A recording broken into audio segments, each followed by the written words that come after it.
Hello, everybody, and welcome back to another episode of the Loan Officer Wealth Podcast. I am blessed to be here with Ben Lavender. Ben, thank you so much for being on the show. Thank you for having me, Chris. Really appreciate it. I'm excited to get this going. Awesome. So, for all of our listeners, if you wouldn't mind letting us know, first off, how did you get into the mortgage industry and how did you grow to be at the position that you're in now? Oh, it's a long one. I'll try and keep it short. I've been doing this just a little bit over 10 years, and it doesn't feel that way, honestly. Time really, really flies. So what happened was I was a few months from graduating from college, and I ran into my second cousin, Shah Tarani, who is the CEO and president, founder, etc., of Madison Mortgage. Oh, And he was at another company at the time. He opened Madison a few years ago, but he basically was like, I was studying accounting. I was going to go work for a big four, and then he was just like, come give mortgages a shot.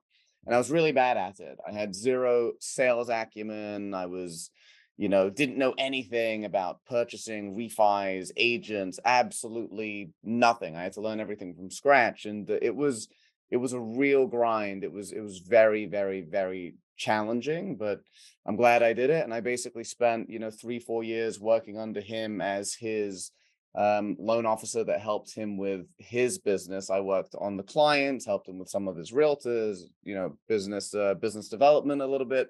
But at the same time, I was still allowed to work on my own business, which was great. So I slowly built up my own business, and after about again 3 4 years, I started this transition where I was building my own team, but I was still managing his business at the same time.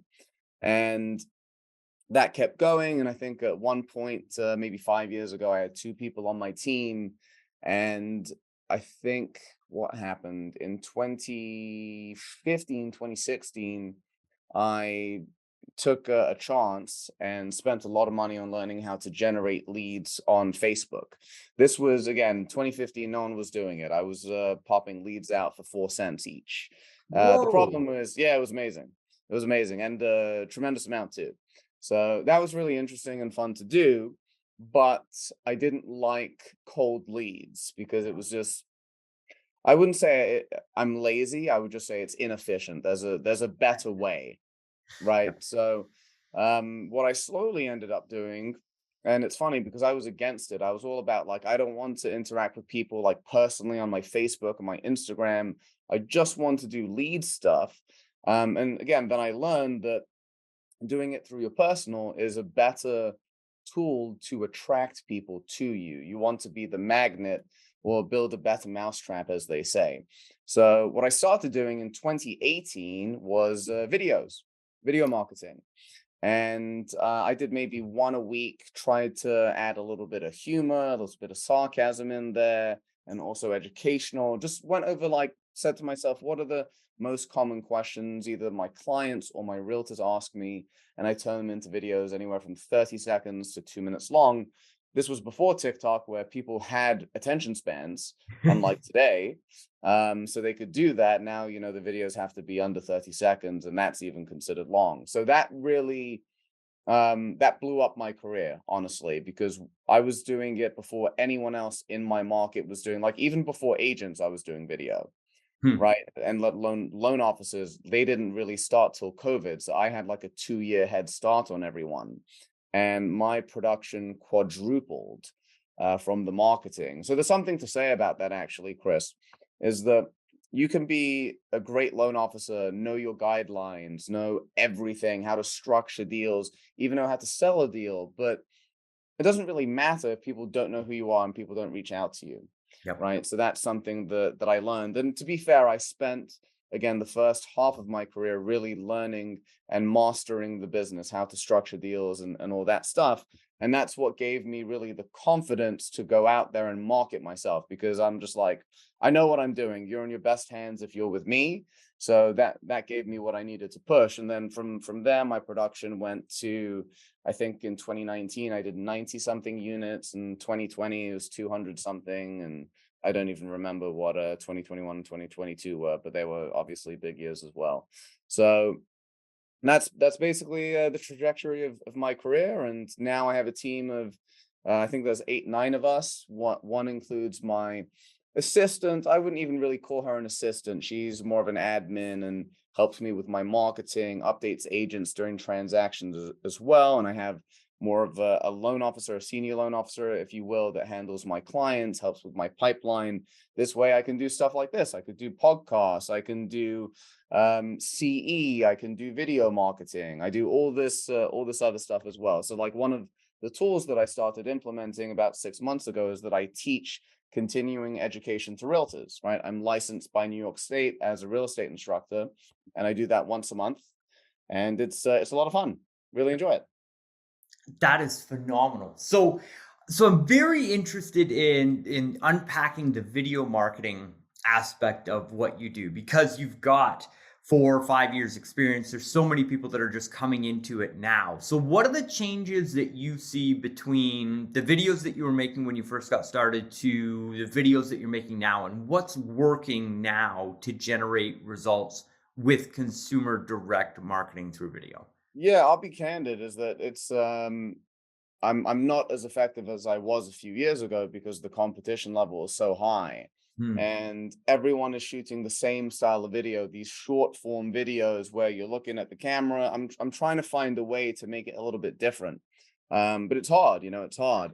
So I'm basically doing a combination of like funny videos with like my videographer will like knock on my door and ask me a silly question, and I'll reply with a silly answer or something sarcastic. This way people get a little feel for my personality and that I'm a person. And then on top of that, I'll do the short form stuff, which is more educational. It's a combination of like tips for loan officers and realtors as well as tips for clients.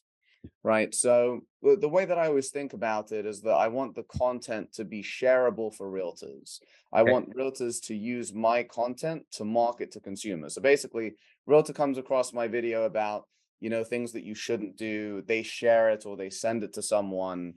And over time, it helps build my following. It helps me create relationships with those realtors, but it helps me do it in a way that brings them to me as opposed to me cold calling them for business for 5 hours straight, which is something I would rather leave the business than do that. And to be fair, I did that in the beginning of my career. I'm not against it, especially if you're new.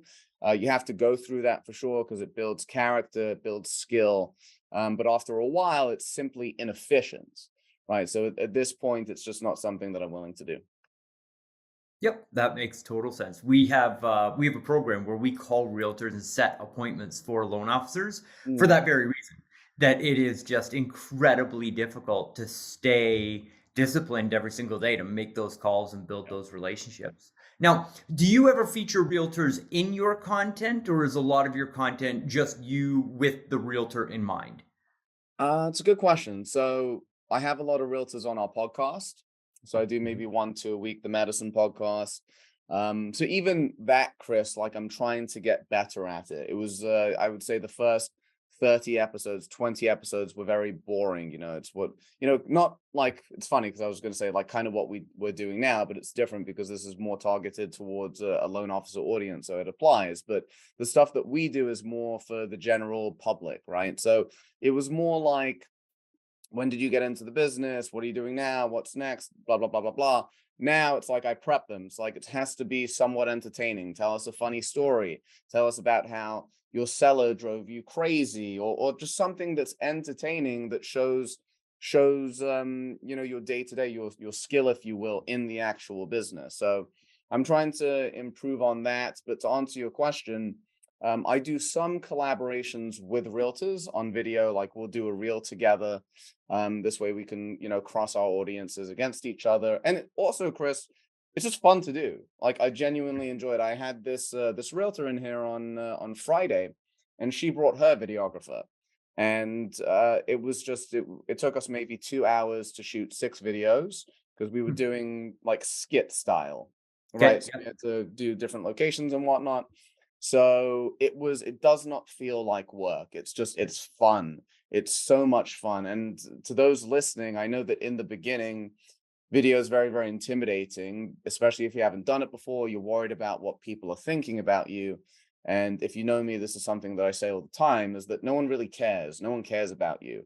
And that's what gives me the freedom to go on camera all the time, because I realize that, sure, I have impressive production, right, by ranking standards, Scotsman Guide and all that stuff, but no one cares. No one cares about me. No one knows me, right? So it's just put the stuff out there, and you're if someone's looking at your video and like judging you and the way that you're speaking, one, there's some, they're a hater, they're jealous, and two, you should feel honored that someone that you barely know is taking the time out of their day to critique you.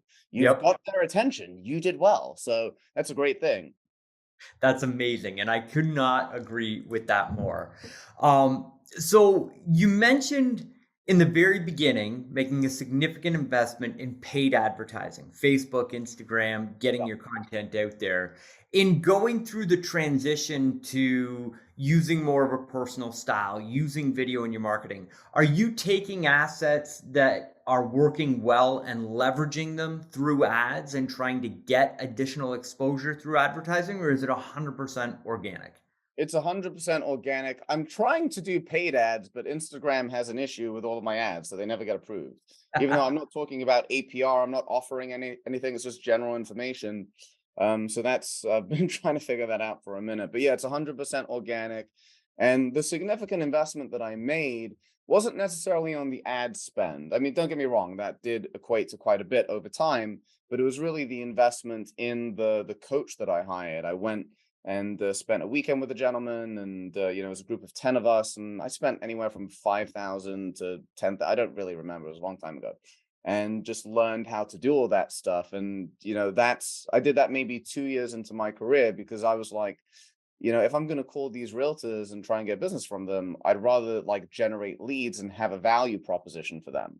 That's Yep. really what it is. And now my value proposition is very different. It's not even like I don't say that, like, I'll get you leads, I'll get you marketing. My value proposition is that I take the stress out of transactions. We handle everything, every single update. You don't have to call me for updates. We'll call you, we'll text you, we'll send you calendar reminders, right? We just like I feel like my job is not only to just give the clients a great deal, but give the realtors involved an excellent experience. This way they refer us more business. And part of the other key, Chris, is that I also notice throughout my career, I worked with a lot of realtors, not all of them, but a lot, that really, really like drama, Yeah. right?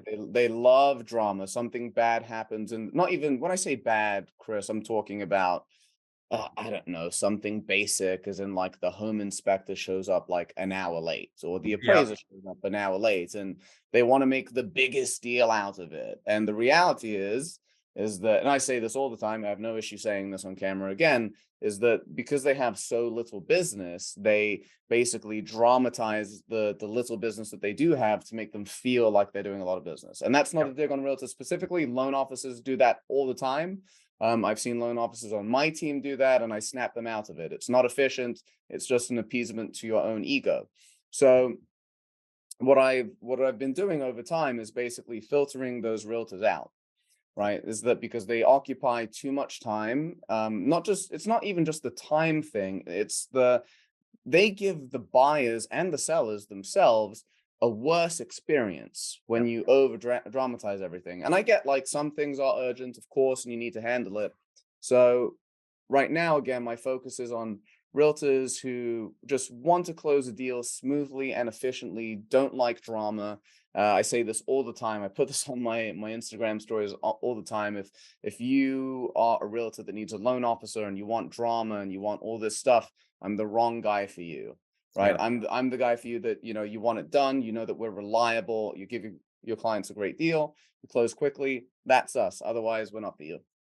Yep. That is so true. And staying focused on systems, processes, and a professional experience allows you to process more volume. It allows you to grow faster. There's so many benefits to Yeah, that. you can't scale a business by being the therapist for 200 of your realtors.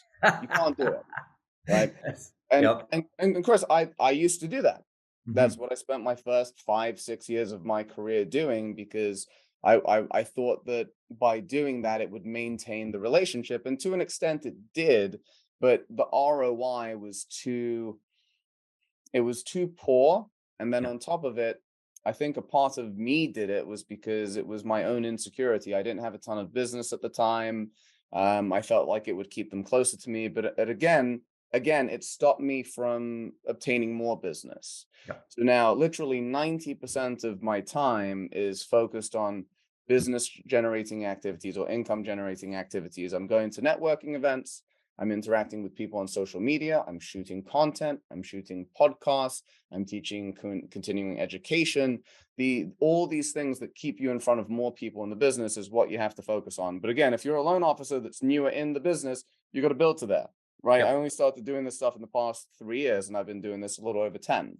So hopefully, if you're newer in the business, I sincerely hope it doesn't take you as long as it took me.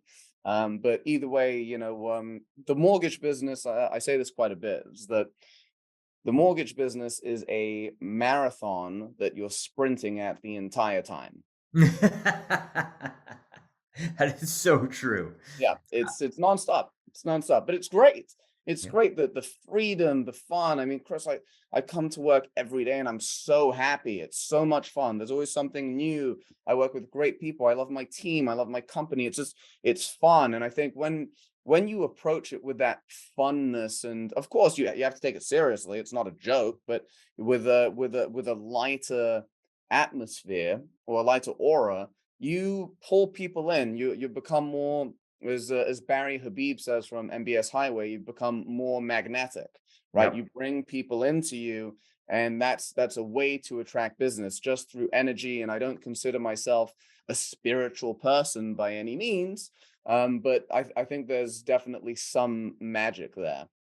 Yep, I could not agree more. And I love Barry. We've had him on the podcast and so much goodness that comes from him. It's Um, excellent. so Ben, I'm interested at the volume that you're at now, top 100 in the Scotsman's Guide, as you mentioned, or in the top 100 of the Scotsman's Guide. If you could break it down, you've got all the activities, and thank you for laying those out for us.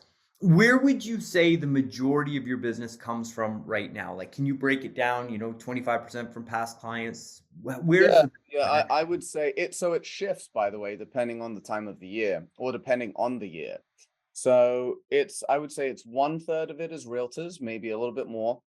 Okay. Another third is other loan officers actually that are not licensed in the state of New York. It's very difficult to get licensed in New York because I believe the state requires that you have a brick and mortar here, and it's also very, very, very expensive to get licensed. Okay. So I know a lot of loan officers in the business because I'm pretty involved with AIM. Yep. So through that, I've networked a lot, and I even volunteer. I do mentoring for AIM, and I'm at every event supporting as much Hmm. as I can. So it's that stuff is super super fun. I never went. Here's the thing as well: is like you can't go into it with the agenda of getting business. I Yeah. never ask anyone for business, right? Unless it's a realtor that I've been courting for 6 months and they haven't sent me anything. I'm just like, what the fudge? Come on, right? But other than that, it's just you show, you help, you provide value, you inspire. You have to be willing to give without receiving because people can sense your agenda from a mile away. Oh, yes. Right. So you can't go in with one. You can't fake it. I can't fake it. It's very inefficient to fake, to lie. Just be straightforward, right? So to answer the question again, mix of past clients is like a third, other loan officers a third, and realtors a third. Right now, it's more heavy on the realtor mix than the past clients and the loan officers, but that will change. It cycles. Yep. Yeah, absolutely it does. And I'm very interested on the CE credit portion of things because I know it's on a lot of people's radars right now. Realtor relationships incredibly important right now. What did that process look like? Was it just figuring out where it is and submitting some paperwork, or do you actually have to get buy-in in order to get that um, to be able to provide the CE credits? It's pretty. It's not complex. It's just a little bit tedious. So you have to get licensed by the state, so there are certain requirements. So I had to literally submit an application to New York State with proof that I have experience of X amount, I have this certification, I have this, I have that. And then I became licensed. It took me maybe a month. And then for each class, I have to send each class that I design to the state for approval. And then Hmm. on top of that, I have to partner with a real estate school because I'm not running. The only way for me to do it myself is to run my own real estate school, which is not something I'm looking to do. I'm focused on the mortgage business. So I do it with another school, right? Okay. And then they come to my office. We do it once a month. And the next step for me is to expand and do it out my office as well, right? Because this way I can reach another audience if I drive 45 minutes east, west, whatever. So that's a big part of it as well. That's excellent. So they're helping to fill the room and you're providing the content. Precisely. Yeah. So I'm teaching them myself, right? Which is important. And again, a lot of loan officers who fear public speaking or whatever the case may be, it's something that takes time and shooting content definitely helped me with that. But legit, Chris, like I just show up to these things. I mean, I already have all the stuff prepared. I do a brief review before the class starts, 10-15 minutes, and I just go for 45 minutes, 60 minutes. My first few, I was a little bit nervous even though I've spoken in front of large crowds before. I've spoken in front of, I mean, to be fair, I wasn't speaking. I was on a panel for AIM a few years ago at the Fuse event in Vegas in front of 3,000 people. I was very nervous, but still, I get nervous in talking in front of 40, 50 realtors. They Mhm. couldn't tell. They have no idea because I've come across very confident, but no, I'm definitely a little nervous. And I just try and make the classes a little bit fun, which is very, very difficult to do because it's CE. Yeah. It's definitely a challenge. So, and that's just a small part of it, but it's again, it's more enjoyable when you try and make it fun, right? Yeah. It's not just like show up, okay, here's your CE. No, you throw out little jokes. Do all my jokes get laughs? Probably not. Maybe 1 out of 10, but that's okay. And you keep it moving and you mingle. And again, I don't really ask for business. I do maybe a 30-second elevator pitch, usually in the middle of the class, just break a few things down. And then I'm just like, if you want to do business with me, call me. I'd love to, but I'm not going to cold call you like a lunatic after you leave. And it is what it is. So it's another good way of staying in front of people and showing that you are the expert, right? If I'm teaching about mortgages and I'm a loan officer, I am the expert, right? Yep. I not to sound too arrogant, but I literally am. This is what I do. It's what I specialize in. So it's if you're a loan officer, definitely look into it. Again, it's hard. It might take you a little bit of time to build up the confidence for the public speaking and all that stuff, but it's like anything, Chris. Like again, when I got into the business, I could barely take an application because I was so nervous and I didn't know anything. But through persistence and all the good stuff that David Goggins and all those guys talk about, you keep pushing, and you get better. Yep. Oh, 100%. And Ben, thank you for being so generous with your time. I really appreciate it. One final question before we wrap up. You've got a team of 7 that you're leading, and it's an interesting market right now. And you're talking to a lot of realtors, and so I'm hearing a lot of people in the industry. Inventory's tight, and there's a lot of just it's a different market than it was a year and a half ago. What are you telling your loan officers to stay focused on? What's the number one thing that you think people in the mortgage industry need to be focused on right now? You have to attack. Yeah. Now is the time to attack because what happens in our business, and this happens to me as well, I'm not immune to this, that when business is slow and you don't have momentum, you're not as, you're happy, yeah, let's do this, let's do that. It's kind of like a willpower thing. You have to override your own lack of momentum and do the hard things anyway. So I'm telling them, look, this storm is temporary.